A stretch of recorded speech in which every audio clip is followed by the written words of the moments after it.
অনতিবিলম্বে সরকারের স্বরাষ্ট্র উপদেষ্টার দৃষ্টি আকর্ষণ করছি, আইন উপদেষ্টার দৃষ্টি আকর্ষণ করছি, ইলিয়াস হোসাইনের সমস্ত মামলা প্রত্যাহারিত হতে হবে এবং যত দ্রুত সম্ভব সেটি করতে হবে। এই ছাত্ররা আপনার মতো ইনফ্লুয়েন্সারদের দ্বারাই উজ্জীবিত হয়েছিল, তাই অসম্মান পাওয়ার জন্য কোনো লোক না। আপনি কনক্লুড করেছেন এইভাবে আপনার video. I thank you for that. আমি আপনাকে ধন্যবাদ জানাচ্ছি অন্তর থেকে। ইন্টারেস্টিংলি আপনার ওই কথাগুলোকে ওই লাইন কেটে নিয়ে লোকেরা টক শোতে লাগাচ্ছে। আপনি পারেন না তো আছেন কেন? আর কিছু বলছেন, আগে পরে আপনি কি বলেছেন শেষ অবধি আপনি অধ্যাপক ইউনূসের উপরে আস্থা রেখেছেন, বাট আপনি সমালোচনাগুলো রাগ থেকে করেছেন, কষ্ট থেকে করেছেন, হতাশা থেকে করেছেন। সেই বিষয়টি তাদের এই কাট পিসে উঠে আসেনি, আউট অফ কন্টেক্ট ব্যবহার করা হচ্ছিল। আর তাই আমি মনে করেছিলাম যে আপনার এই ভিডিওর একটি উত্তর দেয়া আমার জন্য ফরজ হয়ে গিয়েছে। সাংবাদিক, অনলাইন অ্যাক্টিভিস্ট এবং ইউটিউবার ইলিয়াস হোসাইন। ইলিয়াস হোসাইন আসলে বাংলাদেশের সাংবাদিকতা এবং ইউটিউব জগতে এমন একটি নাম যার পরিচয় দরকার হয় না। ইলিয়াস হোসাইন আসলে একটি ব্র্যান্ড এবং বাংলাদেশের সবচেয়ে প্রভাবশালী যে কয়জন ইউটিউবার আছেন, অনলাইন অ্যাক্টিভিস্ট আছেন, ইলিয়াস হোসাইন তাদের মধ্যে অন্যতম একজন। প্রিয় দর্শক, নিশ্চয়ই আপনারা আমার সঙ্গে একমত হবেন। আসসালামু আলাইকুম এবং অনেক অনেক শুভকামনা সবার জন্যে। তো আজ ইলিয়াস হোসাইনের একটি ভিডিওতে আমার চোখ আটকে গেল। টাইটেল ছিল ডিসেম্বরেই নির্বাচন দিতে বাধ্য করতে চায় বিএনপি। ডিসেম্বরেই নির্বাচন দিতে বাধ্য করতে চায় বিএনপি, জুলাই থেকে কঠোর পদক্ষেপ। তো আসলে শুরুতেই এই টাইটেলটি আমার দৃষ্টি আকর্ষণ করেনি। আমি দেখছিলাম ইলিয়াস হোসাইনের এই ভিডিওর অংশ বিশেষ কাটপিস কেটে কেটে বিভিন্ন জায়গায় তথাকথিত টক শো যে আজকাল হয়েছে, তারা তাদের টক শোতে ব্যবহার করছে অংশ বিশেষ কেটে কেটে। সো তার বক্তব্যকে আউট অফ কনটেক্সট নিয়ে যাচ্ছে, প্রসঙ্গের বাইরে। তো স্বাভাবিক কোনো বক্তব্যের অংশ বিশেষ যদি আউট অফ কনটেক্সট ব্যবহার করা হয় তাহলে সেটি কিন্তু ভুল বোঝাবুঝির সৃষ্টি করে। তো আমিও বেশ অবাক হলাম আমি যখন অংশ বিশেষ দেখলাম অন্য জায়গায়। তা আমি চেষ্টা করে বের করলাম এটি আসলে কোন ভিডিওর অংশ, পেয়েও গেলাম। তো যেটি বলছিলাম টাইটেলের কথা, সেই টাইটেলের ভিডিওটি আমি শনাক্ত করলাম এবং দেখতে শুরু করলাম। ইলিয়াস হোসেন এবং পিনাকি ভট্টাচার্য এই দুজনই কিন্তু আমাদের জুলাই আগস্ট বিপ্লবকে সফল হতে নানাভাবে সহযোগিতা করেছে, লাখো কোটি মানুষকে, তরুণকে এই দেশের উদ্বেলিত করেছে। তাদের ভিডিও কন্টেন্ট দেখে অনেকেই উজ্জীবিত হয়েছিলেন। পিশাচ হাসিনার ব্যাপারে আমরা একসময় হতাশ বোধ করেছিলাম যে হাসিনাকে বোধহয় আর নেওয়া গেল না। নানান ষড়যন্ত্রের মধ্য দিয়ে জুলাই শুরু থেকে শেষ অবধি শ্বাসরুদ্ধকর পরিস্থিতি ছিল বাংলাদেশের লাখো কোটি মানুষের। আমরা বুঝতে পারছিলাম না কি হতে যাচ্ছিল, আমরা আশাহত হচ্ছিলাম বারবার, আবার আশায় বুক বাঁধছিলাম। তো ইলিয়াস হোসাইন এবং পিনাকি ভট্টাচার্য আমাদের বারবার উজ্জীবিত করেছিলেন। সো জুলাই অগাস্ট আন্দোলন, জুলাই বিপ্লব, গণ অভ্যুত্থান, যাই বলি না কেন আমরা, আমাদের সেই আন্দোলনটি সফল হতে সাহায্য করেছে আন্তরিকভাবে পিনাকি ভট্টাচার্য এবং ইলিয়াস হোসাইন। এই কৃতজ্ঞতা স্বীকার করে নিয়ে আমি আমার বক্তব্য সামনের দিকে এগোব। তবে হ্যাঁ, তাদের সব বক্তব্যের সঙ্গে আমি কখনোই একমত হইনি। আগেই কৃতজ্ঞতা স্বীকার করেছি, আর কিছু কিছু বিষয়ে একমত হইনি, আর হবার কোনো কারণ নেই। আর আমি নিজেও আশা করি না আমার সব বক্তব্যের সঙ্গে আমার দর্শকরা, অডিয়েন্স বা বাকি সবাই একমত হবে। ভিন্নমত থাকবে, আমি রেসপেক্ট করি ভিন্নমতকে। তো ইলিয়াস হোসেনের সেই ভিডিওটি আমি দেখতে শুরু করলাম, 27 মিনিট 20 সেকেন্ডের ভিডিওটি, এবং আমি ওয়ান সিটিংয়েই দেখে ফেললাম। শুধু দেখিনি, আমি নোট নিয়েছি ধৈর্য সহকারে সেই ভিডিও থেকে, কারণ আমার মনে হলো আমার এই বিষয়ে কিছু কথা বলা দরকার। সো আমি একজন নতুন ইউটিউবার, তো আমি আশা করি না ইলিয়াস হোসাইন আমার ভিডিও দেখবেন বা তার কাছ পর্যন্ত পৌঁছবে। তারপরও একটি ছোট্ট ক্ষীণ আশা আছে, যদি ইলিয়াস হোসাইন দেখেন, সেই ভরসায়, সেই আশায়, সেই প্রত্যাশায় আসলে আমি ভিডিওটি করছি। তো তার ভিডিওতে যেসব বক্তব্য তিনি রেখেছেন, আমি বক্তব্যগুলো খণ্ডাবার চেষ্টা করব। যেখানে যেখানে আমি তার সঙ্গে দ্বিমত পোষণ করছি, ডিসএগ্রি করছি, আমি সেই জায়গাগুলো পয়েন্ট আউট করব এবং কেন ডিসএগ্রি করছি আমি সেটি ব্যাখ্যা করব। সো প্রিয় দর্শক, ভিডিওটি সম্ভবত একটু লং হতে যাচ্ছে। আমি আপনাদের অনুরোধ করব শেষ পর্যন্ত আমার সঙ্গে থাকবার জন্যে, কারণ ভিডিওর কথাগুলো অত্যন্ত গুরুত্বপূর্ণ। আর সেই গুরুত্বপূর্ণ বিষয়গুলো নিয়ে আমার টেক কিংবা আমার পার্সপেক্টিভস আমি দেওয়ার চেষ্টা করব। আশা করছি আপনাদের ভালো লাগবে। আর কমেন্টে আপনারাও আপনাদের পার্সপেক্টিভ জানাতে ভুলবেন না। তো শুরু করছি তার ভিডিও থেকে, আমি কোট করব অংশ বিশেষ। তিনি বলেছেন, আসিফ নজরুল এবং ফারুকের বিরুদ্ধে ব্যবস্থা নেননি অধ্যাপক ডক্টর মোহাম্মদ ইউনূস। কেন নেননি সেই জন্য ইলিয়াস হোসাইন উৎসাহ প্রকাশ করেছেন। আসিফ নজরুল আইন উপদেষ্টা এবং সংস্কৃতি উপদেষ্টা, ফারুকের কথা বলেছেন ইলিয়াস হোসাইন। তো ইলিয়াস হোসাইন বলেছেন তারা তাদের অপসারণ চেয়েছিলেন, সরকার সেটি করেনি। অধ্যাপক ডক্টর মোহাম্মদ ইউনূসের সরকার এই বিষয়ে কোনো ব্যবস্থা নেয়নি, তারা বহাল তবিয়তে আছে। তো এইটি ইলিয়াস হোসেনের কষ্টের কারণ হয়েছে।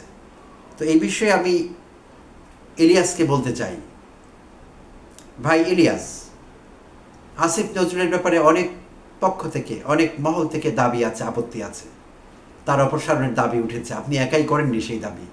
ফারুকীকে যখন উপদেষ্টায় সংস্কৃতি উপদেষ্টা তার নাম প্রস্তাব করা হয়, তখনও বিভিন্ন মহল থেকে প্রতিরোধ, প্রতিবাদ এসেছিল, এরকম অনেক কিছু। বাট তারপরও তারা উপদেষ্টা হয়েছেন এবং টিকে আছেন। তো এখন আমার কথা হলো, আসিফ নজরুল কিন্তু জুলাই আন্দোলনে, যখন আন্দোলন তুঙ্গে, সেই সময়টিতে আমরা আসিফ নজরুলকে কিন্তু ফোরফ্রন্টে দেখেছি, একেবারে সামনে দেখেছি। আসিফ নজরুল, আমরা স্ক্রিনে ঢুকলে আসিফ নজরুলকে দেখেছি ছাত্র জনতার সঙ্গে কাঁধে কাঁধ মিলিয়ে।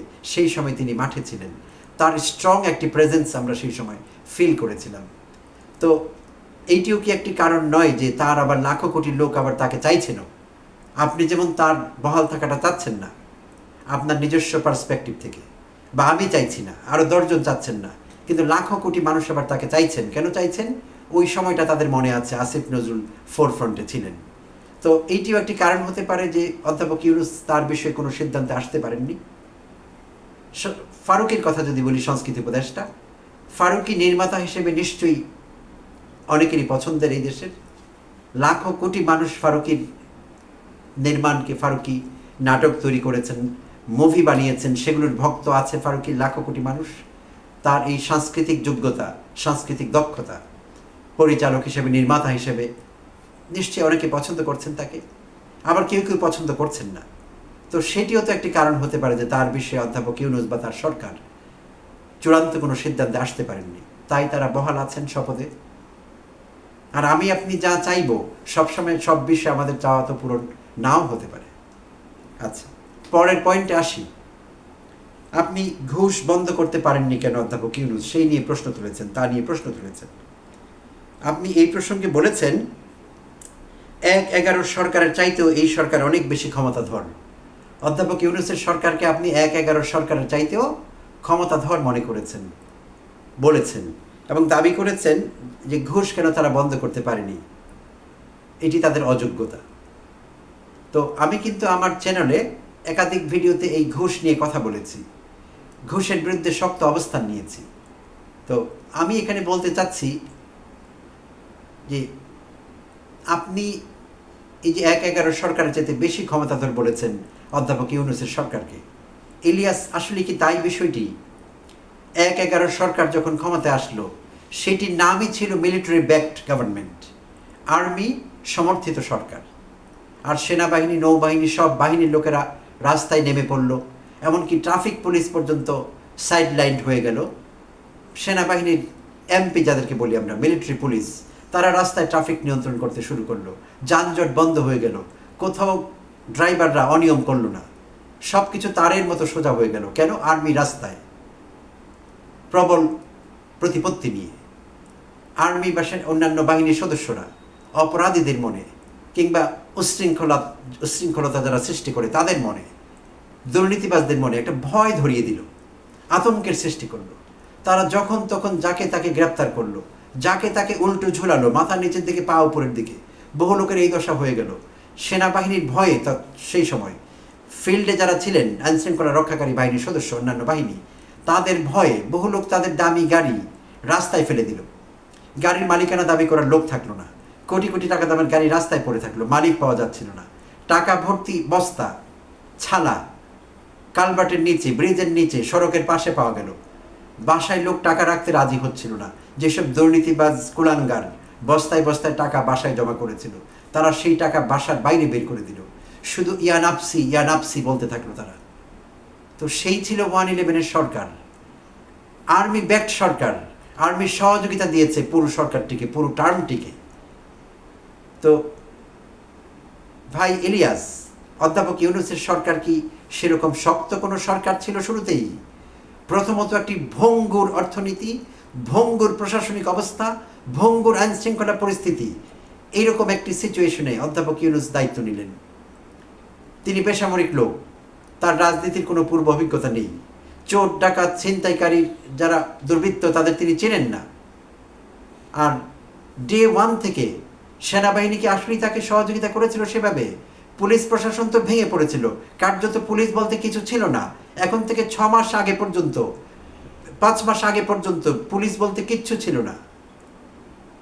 আমি রাস্তায় 2-1 আমার পরিচিত ট্রাফিক পুলিশম্যানকে যখন ডিউটিতে যেতে দেখলাম, এটি 6 মাস আগের কথা, 7 মাস আগের কথা, আমার পরিচিত যাদের সঙ্গে আগে রাস্তায় দেখা হতো, আমি দেখেছি ভয়ে ভয়ে ডানে বামে তাকিয়ে তাকিয়ে রাস্তা দিয়ে যাচ্ছেন ট্রাফিক পুলিশের কনস্টেবল। আমি তাদের সঙ্গে কুশল বিনিময় করেছি। আমার কাছে খুব খারাপ লেগেছে। আমার কাছে এমনও মনে হয়েছে, আমি জিজ্ঞেস করি যে ভাই আপনাকে কি আমি এগিয়ে দেবো মেন রাস্তা পর্যন্ত? কারণ আমি যে এলাকায় থাকি কিছু লোক আমাকে চেনেন।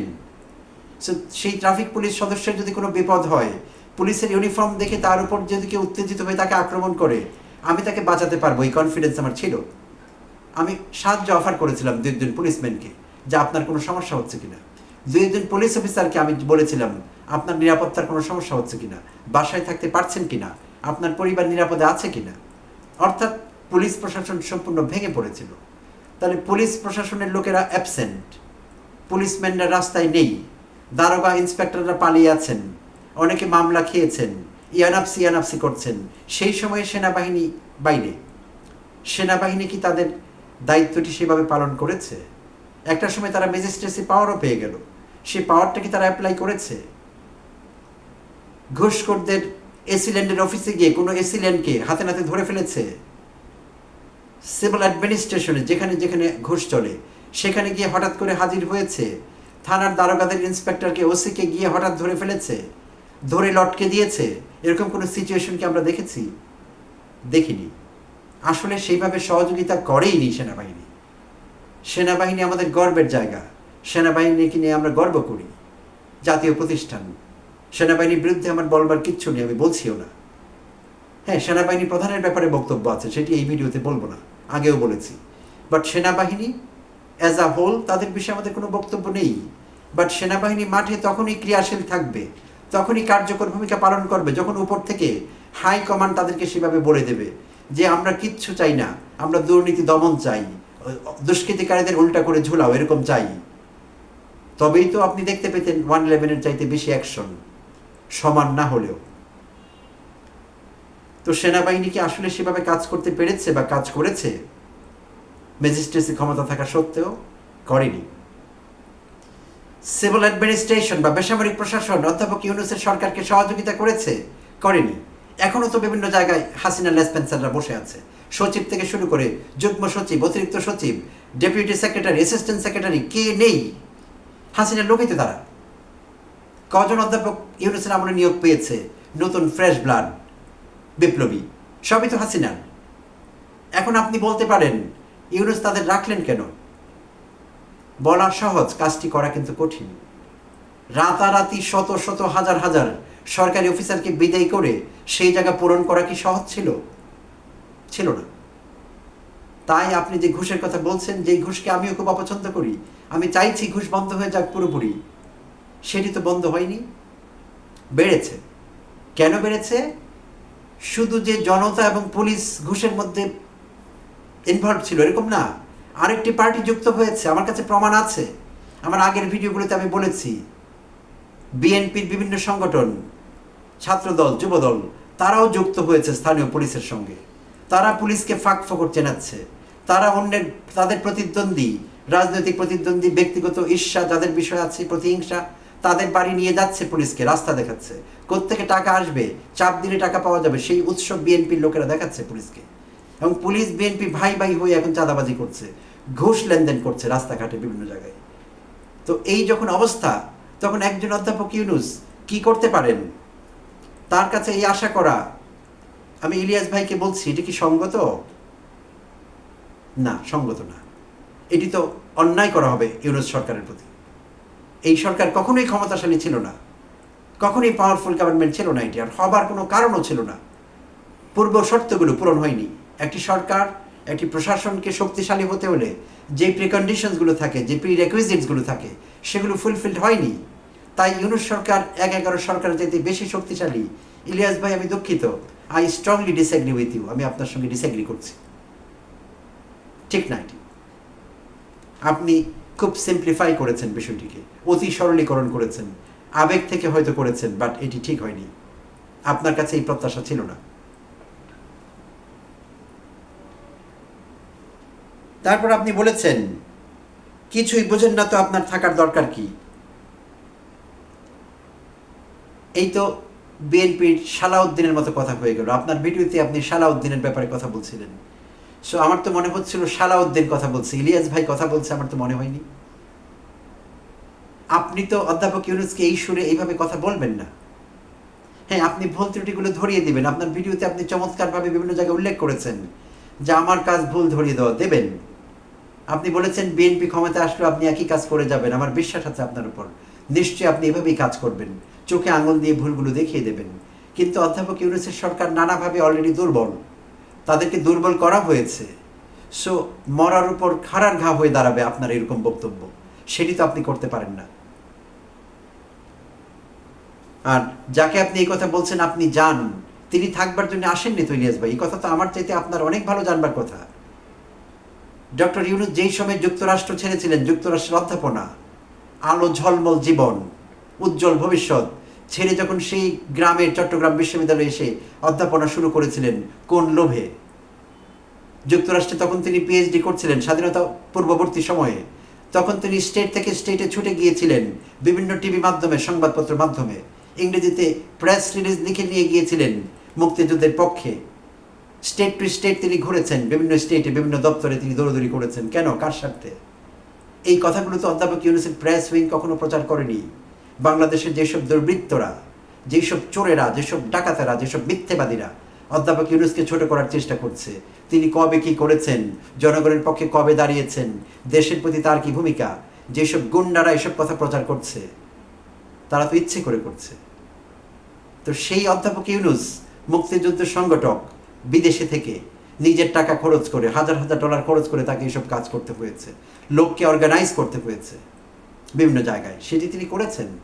আর স্বাধীনতা পরবর্তী সময়ে যখন তিনি ওখানে অধ্যাপক হিসেবে কাজ করছিলেন সম্মানের সঙ্গে, যুক্তরাষ্ট্রের সেই জীবন পায়ে ঠেলে তাকে কেন চট্টগ্রাম বিশ্ববিদ্যালয়ে আসতে হয়েছিল? কোন লোভে? ভবিষ্যতে তত্ত্বাবধায়ক সরকারের বা অন্তর্বর্তীকালীন সরকারের প্রধান উপদেষ্টা হবেন সেই লোভে? তিনি কি বাবা ভাঙ্গা অত বড় গণক কি অধ্যাপক ইউনূস? কিংবা হাসিনা তাকে জেল খাটাবে, তাকে গারদের মধ্যে ঢুকাবে, তাকে ডান্ডা বেরি পড়াবে, সেই আশায় এসেছিলেন? কোনটা? কোনোটাই তো না। দেশের প্রতি ভালোবাসার কারণেই একজন অধ্যাপক ইউনূস সেই সময়ে 70-এর প্রথম দিকে স্বাধীনতা উত্তরকালে বাংলাদেশে ফিরে এসেছিলেন। কোনো প্রয়োজন ছিল না বাংলাদেশে ফিরে আসবার। তার যোগ্যতা, দক্ষতা, মেধা কোনো কিছুর তার অভাব ছিল না যে তাকে যুক্তরাষ্ট্র ছাড়তে হয়েছিল। দেশপ্রেম, এটি একজন দেশপ্রেমিক ইউনূস সেই জন্য দেশে ফিরে এসেছিলেন। তো তার ক্ষমতার লোভ নেই। এত কথা এই জন্যে বলা, অধ্যাপক ইউনূসের ক্ষমতার কোনো লোভ নেই। তিনি ছাত্র জনতার অনুরোধে সাড়া দিয়েছিলেন সেদিন, আর কিছু না। আর তিনি থাকতেও আসেননি। এটি তো আমার চাইতে আপনার ভালো জানবার কথা। তিনি যেই খ্যাতি অর্জন করেছেন, আল্লাহ তাকে যে সম্মান দিয়েছেন দুনিয়াতে, এমন সম্মান দুনিয়াতে খুব কম লোকই পেয়েছে। আমাদের জীবদ্দশা আমরা তো দেখি না এমন সম্মান কোনো বাংলাদেশি পেয়েছে, এমন সম্মান পার্শ্ববর্তী দেশের কেউ পেয়েছে? পেয়েছে অনেকেই, তার নিজের দেশের পেয়েছে, আশেপাশে 2-4 দেশে পেয়েছে। গ্লোবালি এমন একজন সম্মানিত ব্যক্তির নাম কি আর কেউ করতে পারবে? একজনও নেই এরকম সম্মানিত ব্যক্তি গ্লোবালি, যার দর্শনে হলিউড স্টাররা দাঁড়িয়ে যায় অটোগ্রাফ নেবার জন্য, স্পোর্টস স্টাররা দাঁড়িয়ে যায় অটোগ্রাফ নেবার জন্য, বিভিন্ন দেশের রাষ্ট্র এবং সরকার প্রধানরা একটা সেলফি নিতে পারলে, তার সঙ্গে একটু কথা বলতে পারলে, একটা স্টিল ফটোগ্রাফে অংশ হতে পারলে তারা নিজেদের ধন্য মনে করে। এই তো আমাদের ইউনূস, আমাদের কান্ট্রি অ্যাম্বাসেডার, ব্র্যান্ড অ্যাম্বাসেডার বাংলাদেশের, বিশ্ব সম্পদ তিনি ক্ষমতায় থাকতে আসেননি। তাই আপনি যখন বলেন চলে যান, থাকেন কেন, এটি খুব কষ্টের, ঠিক নেই এই কথা। আচ্ছা, 10 মাসের যে সুযোগ কাজে লাগাতে পারেননি, আরও 10 মাস থাকলেই বা লাভ কী? পারবেন এমনটি তো মনে হচ্ছে না। হ্যাঁ, আপনার মতো আমিও বিশ্বাস করি আরও 10 মাসের মধ্যে যে উনি এতটা সাহসী উঠবেন, কারো মাথা নিচের দিকে দিয়ে পা উল্টো দিকে ঝুলিয়ে দেবেন, নতুন করে আয়নাঘর আবার উদ্বোধন করবেন, আয়নাঘরে কাউকে গুম করে ফেলবেন এবং সেইভাবে মানুষের মনে ভয় ঢুকাবেন, অপরাধীদের মনে দুশ্চিন্তা ঢুকাবেন, তার ভয়ে কেউ রাতের বেলা নাইটমেয়ার দেখবে, দুঃসংবাদ, এবং চিকন ঘাম দিয়ে ঘুম ভাঙবে না। অধ্যাপক ইউনূস এমনটি হয়ে উঠতে পারবেন না। 10 মাস না, আরও 10 বছর থাকলেও তিনি সেটি পারবেন না। তিনি সফট হার্টেড একজন মানুষ, সফট হার্টেড, তার হৃদয়টি অত্যন্ত কোমল, কারো ব্যাপারে তিনি কঠোর হতে পারেন না। এইটি দেখলেই বোঝা যায়। হাসিনার ব্যাপারে আজ পর্যন্ত তিনি কটি কটু কথা বলেছেন ব্যক্তি হাসিনাকে কেন্দ্র করে, কটি গুণে বলে দেওয়া যাবে, বলেছেন কিনা আদৌ বলেননি। হাসিনা সরকারের বিরুদ্ধে বলেছেন, সিস্টেমের বিরুদ্ধে বলেছেন, ব্যক্তি হাসিনাকে কোনো আক্রমণ করেননি। অধ্যাপক ইউনূস প্রতিহিংসা পরায়ণ নন, মোটেই নন। শান্তিতে নোবেল পেয়েছেন, ইট ইজ জাস্টিফাইড, এবং তিনি সেটা ডিজার্ভ করেন। শান্তিতেই তার পাওয়া দরকার ছিল, কারণ তিনি একজন শান্তিপ্রিয় মানুষ। তাই একজন শান্তিপ্রিয় মানুষের কাছ থেকে আমরা আর্মির জেনারেলের ভূমিকা আশা করতে পারি না। ভারী গোফ থাকবে, পাক দেয়া পাকিস্তানিদের মতো, পিস্তল নিয়ে ঘুরবেন, কাউকে শ্যুট করে দেবেন, এটি অধ্যাপক ইউনূস না। তিনি সেটি পারবেন না। পারতেন, কিছুটা হলেও পারতেন, পরিস্থিতি এতটা ভয়াবহ হতো না। চতুর্দিকে প্রতিকূলতা, প্রতিকূল পরিবেশেই ক্ষমতা নিয়েছিলেন, এখনও তিনি প্রতিকূলতা পরিবেষ্টিত, এবং যতদিন থাকবেন প্রতিকূলতা পরিবেষ্টিত হয়েই তাকে থাকতে হবে। কেউ সেভাবে তাকে সহযোগিতা করবে না, কেউ করবে না, কেউ করছে না। এই বিষয়গুলো কিন্তু আলোচনায় আসতে হবে ইলিয়াস ভাই। আপনি জাতীয় সঙ্গীত ইস্যুতে বলেছেন যে আপনি দাবি করেছিলেন, আপনারা দাবি করেছিলেন, পিনাকি ভট্টাচার্য দাবি করেছিলেন জাতীয় সঙ্গীতের রিপ্লেসমেন্ট। তো সেখানে আপনি বলেছেন এটি কেন থাকতে হবে, বঙ্গভঙ্গের ইতিহাস কিছুটা টেনে এনেছেন, এবং আপনি বলেছেন এটি আমাদের দেশের নাগরিকের লেখা না, আমাদের দেশকে উদ্দেশ্য করে লেখা না। আপনার সঙ্গে আমি শতভাগ একমত। আমাদের বাংলাদেশের জন্য টার্গেট করে এটি লেখা হয়নি। এটি আসলে একটি কবিতা ছিল, অনেকেরই জানা সেই ইতিহাস। সেই কবিতার অংশবিশেষ আমাদের জাতীয় সঙ্গীত হিসেবে নেওয়া হয়েছে। তো এই বিষয়ে আপনার বক্তব্য থাকতে পারে ইলিয়াস ভাই, আপনার থাকতে পারে, হাজারো মানুষের থাকতে পারে, আছে অনেকের। এই দেশের লাখো মানুষ এইটিকে জাতীয় সঙ্গীত হিসেবে চাচ্ছে না, আমি বিশ্বাস করি, আপনার সঙ্গে আমি একমত। অনেকে এটি রিপ্লেসমেন্ট চাচ্ছে, অ্যাবসলিউটলি ফাইন, এটি গণতান্ত্রিক অধিকার, মানুষের চাইতেই পারেন। কিন্তু আপনি বা আমি দাবি করলে কি অধ্যাপক ইউনূসের পক্ষে রাতারাতি জাতীয় সঙ্গীতের মতো একটি সেন্সিটিভ ইস্যু নিয়ে কোনো সিদ্ধান্তে আসা সম্ভব? না ইলিয়াস ভাই, মোটেই না। যেমন আপনি চান না, যদি মনে করি আমিও চাই না, আবার কোটি মানুষ চাচ্ছে। তো এটি এককভাবে অধ্যাপক ইউনূসের সিদ্ধান্ত নেবার মতো কোনো বিষয়ই না। নো ওয়ে, উনি এরকম কোনো ডিসিশন নিতে পারতেন না, তাই তিনি নেননি। তাই এখানে আপনার যদি ওনার প্রতি রাগ থাকে, সেটা অন্যায় রাগ, ঠিক নেই। আচ্ছা, জাতীয় সঙ্গীত প্রসঙ্গে আপনি রবীন্দ্রনাথ ঠাকুরের নাম নিয়েছেন, পতিতা ব্যবসায়ী রবীন্দ্রনাথ নামে আপনি তাকে আখ্যায়িত করেছেন। তো আমি এখানে একটু থমকে গিয়েছিলাম, আমার কাছে মনে হচ্ছিল আমি যে ইলিয়াসকে চিনতাম, এটি কি সেই ইলিয়াসের বক্তব্য? আমি একটু থমকে গিয়েছিলাম, কিছুক্ষণ ভেবেছি, আমি ভিডিও পজ করে দিয়েছিলাম, আবার শুরু করেছিলাম। তো পতিতা ব্যবসায়ী রবীন্দ্রনাথ, এই কেমন ভাষা ইলিয়াস ভাই? আর কেন দরকার হয়েছিল রবীন্দ্রনাথের সম্পর্কে এরকম একটি ভাষা, এরকম একটি শব্দ প্রয়োগ করবার, কি কারণে? সো আপনার কাছে আমার দাবি থাকলো, ভবিষ্যতে কোনো ভিডিওতে এটি ব্যাখ্যা করবেন। আপনি যদি যুক্তি দিয়ে বুঝিয়ে দিতে পারেন, আমি মানতে রাজি আছি। আমরা প্রায় সবাই, আপনিও, রবীন্দ্র নজরুল সাহিত্য পড়েই কিন্তু আমরা বড় হয়েছি। সো তাদের প্রতি আমাদের এক ধরনের ভালোবাসা, ভালো লাগা আছে। ব্যক্তি রবীন্দ্রনাথ, ব্যক্তি নজরুলের প্রতি কারো কোনো সমস্যা থাকতে পারে, কিন্তু তাদের শিল্পকর্ম, তাদের সাহিত্য, সেটি তো হাজার লাখো কোটি মানুষকে শিক্ষিত করেছে, ভাবতে সাহায্য করেছে, পার্সপেক্টিভ তৈরিতে সাহায্য করেছে। লাখো কোটি মানুষের, দুই বাংলায় এখানে করেছে, পশ্চিম বাংলায় করেছে। আমাদের নজরুলকে নিয়ে যদি কোনো অন্য ধর্মের লোকেরা বিষোদ্গার করে, শুধু মুসলিম হওয়ার কারণে নজরুল, তার সম্পর্কে কটূক্তি করে, আমরা কি মেনে নেব? আমাদের কাছে কি এটিকে ভালো লাগবে? হ্যাঁ, নজরুলের কোনো সাহিত্য সম্পর্কে তারা তর্ক করতে পারবেন, আপত্তি তুলতে পারবেন, সেটা নিয়ে ইন্টেলেকচুয়াল তর্ক হতে পারবে। কিন্তু এইভাবে আক্রমণ করে কথা বলা যদি কেউ করে, আমরা কি সহ্য করব? আপনার কি ভালো লাগবে? সো রবীন্দ্রনাথ সম্পর্কে এরকম অভিধা, আমি সত্যি অবাক হয়েছি। আমার কাছে মনেই হয়নি এটি ইলিয়াস হোসেন বলছে এই কথা। আচ্ছা, পিলখানার রিপোর্ট নিয়ে আপনি কথা বলেছেন। পিলখানার কি হলো এখনো জানেন না। পিলখানা বিষয়ে কমিশন হয়েছে, তদন্ত চলছে, আর সেটি বিশাল একটি ব্যাপার। পিলখানা বিষয়টি, এটি একটি সিঙ্গল লোকের কোনো হত্যাকাণ্ড নয়। আর এই বিষয়টিতে সময় লাগবারই কথা, তো সময় লাগছে। আমরা যদি রাতারাতি রেজাল্ট আশা করি সেটি তো হবে না। এখানে তো দ্রুত বিচার ট্রাইব্যুনালে সব কিছু হচ্ছে না, আর হওয়ার সম্ভাবনা প্র্যাকটিক্যাল না বিষয়টি। তাই কিছুটা সময় হয়তো লাগছে সেই বিষয়ে চূড়ান্ত রিপোর্ট পাওয়ার জন্যে, চার্জশিট দেখার জন্যে, বা কী সিদ্ধান্ত আসে সেটির জন্যে সময় লাগছে একটু। জঙ্গি নাটকের কথা বলেছেন, আলেমরা জঙ্গি নাটকে গ্রেপ্তার হয়েছে, সব আলেম এখনো ছাড়া পায়নি আপনি বলেছেন। তো আমি আসলে জানতাম না বিষয়টি, যদি সত্যি হয় আমি বলবো এটি ঠিক হয়নি, দ্রুতই তাদেরকে মুক্তি দেওয়ার ব্যবস্থা করতে হতো। এটি সঠিক সিদ্ধান্ত হয়নি সরকারের পক্ষ থেকে। অন্য অনেকেই ছাড়া পেয়েছেন যাদের বিরুদ্ধে মামলা ছিল, অনেকেরই বেকসুর হয়ে গেছে। সো আলেমরাও ছাড়া পাওয়া দরকার ছিল, তাদের ছাড়া পেতে হতো, এটি ঠিক হয়নি। সো এটি আপনার যেমন দাবি আমারও দাবি সরকারের কাছে, অনতি বিলম্বে তাদেরকে মুক্তি দেওয়ার ব্যবস্থা করতে হবে।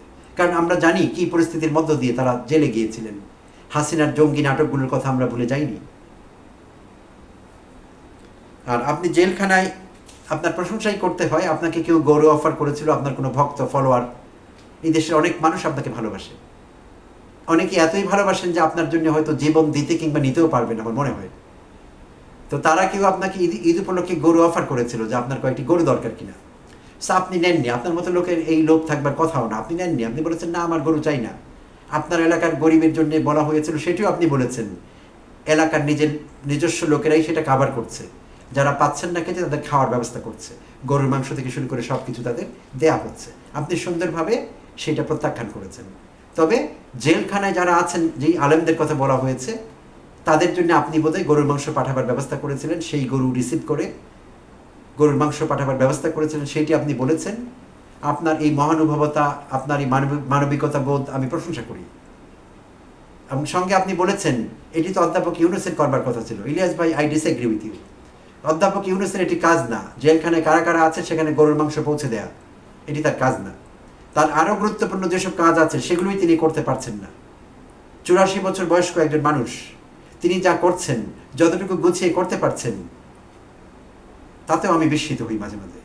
সো জেলখানায় কে গরুর মাংস পায়নি, বা ঈদ উপলক্ষে তাকে গরুর মাংস পৌঁছে দিতে হবে, এরকম চিন্তা করবার সুযোগ অধ্যাপক ইউনূসের পক্ষে ছিল কিংবা আছে, সেটি বিশ্বাস করতে আমার কষ্ট হচ্ছে। আবেগ থেকে হয়তো আপনি অভিযোগ করেছেন। আপনার নিজস্ব মামলাগুলোর কথা বলেছেন যে আপনার মামলাগুলোর ব্যাপারে সরকার কোনো ব্যবস্থা নেয়নি। আমি বলবো সরকারের এই বিষয়ে ব্যবস্থা নেওয়া দরকার ছিল, এবং আমি মনে করবো এটি ডিউ টু ওভারসাইট ঘটেনি বিষয়টি, জাস্ট তাদের দৃষ্টি এড়িয়ে গেছে, কোনোভাবে এড়িয়ে যাওয়া উচিত হয়নি। অনতি বিলম্বে সরকারের স্বরাষ্ট্র উপদেষ্টার দৃষ্টি আকর্ষণ করছি, আইন উপদেষ্টার দৃষ্টি আকর্ষণ করছি, ইলিয়াস হুসাইনের সমস্ত মামলা প্রত্যাহারিত হতে হবে এবং যত দ্রুত সম্ভব সেটি করতে হবে।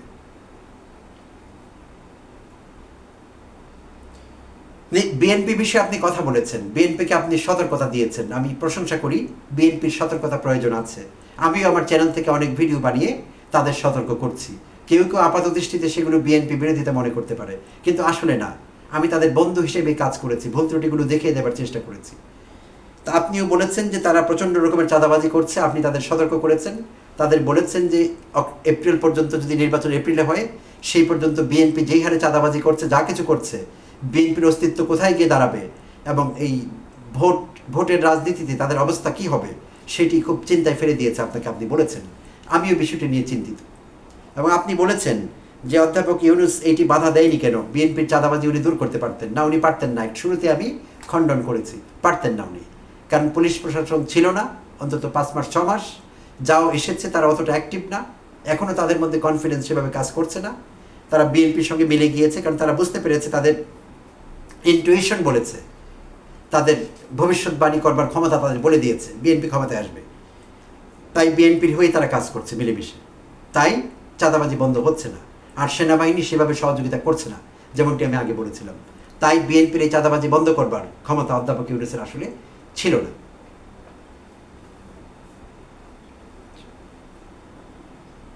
আপনি আরো বলেছেন আপনি একটি স্টেবল সরকার চান, যেই সরকার যারা দায় নেবে। তো ইলিয়াস ভাই, আপনি নির্বাচিত সরকারের কথা বলেছেন। এই দেশে কি আসলেই কোনো নির্বাচিত সরকার কখনো দায় নিয়েছিল? হাসিনার এই 3-3টে নির্বাচন যদি বাদ দিই, ভালোভাবে নির্বাচিত সরকারও তো এদেশে এসেছিল দুই একবার, আমরা তো দেখেছি। তারা কি আসলেই দায় নিয়েছিল? এরশাদ পতনের পরবর্তী সময় থেকে যদি শুরু করি, 91-তে এই দেশের এই যাবৎকালে সর্বশ্রেষ্ঠ ফেয়ার, ফ্রি অ্যান্ড ফেয়ার ইলেকশনে ক্ষমতা এসেছিল বিএনপি।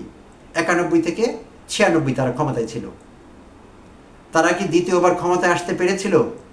পারেনি। জনগণ তাদের প্রত্যাখ্যান করেছে, তাদের ছুঁড়ে ফেলে দিয়েছে। কেন?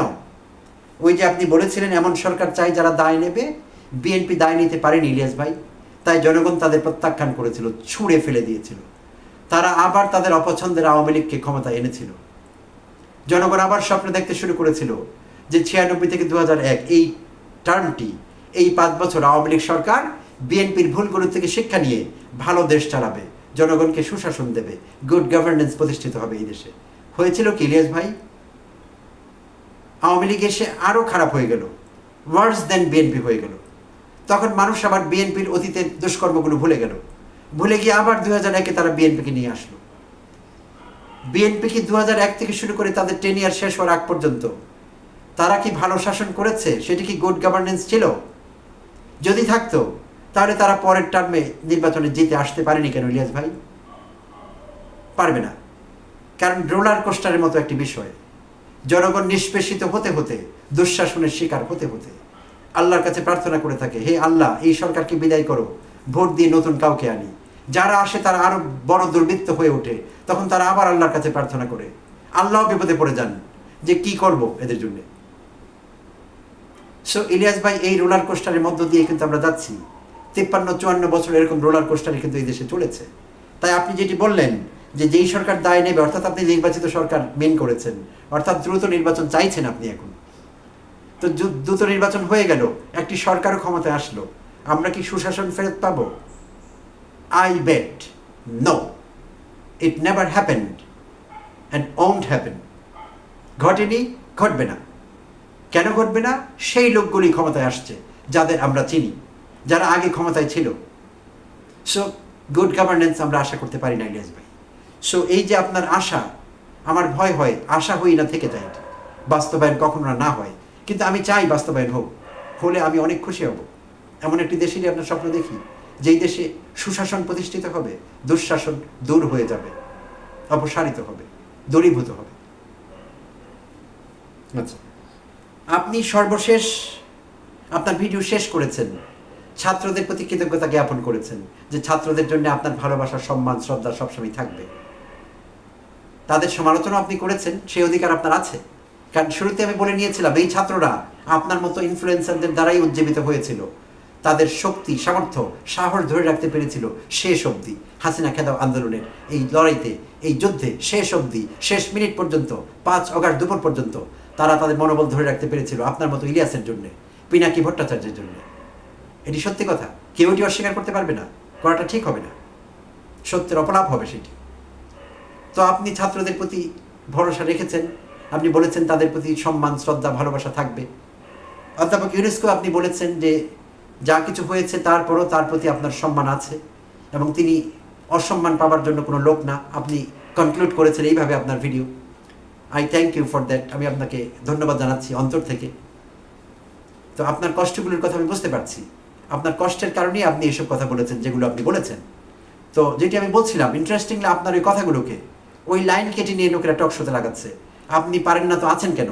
আর কিছু বলছেন, আগে পরে আপনি কি বলেছেন শেষ অবধি আপনি অধ্যাপক ইউনুসের উপরে আস্থা রেখেছেন, বাট আপনি সমালোচনাগুলো রাগ থেকে করেছেন, কষ্ট থেকে করেছেন, হতাশা থেকে করেছেন। সেই বিষয়টি তাদের এই কাট পিসে উঠে আসেনি, আউট অফ কন্টেক্ট ব্যবহার করা হচ্ছিল।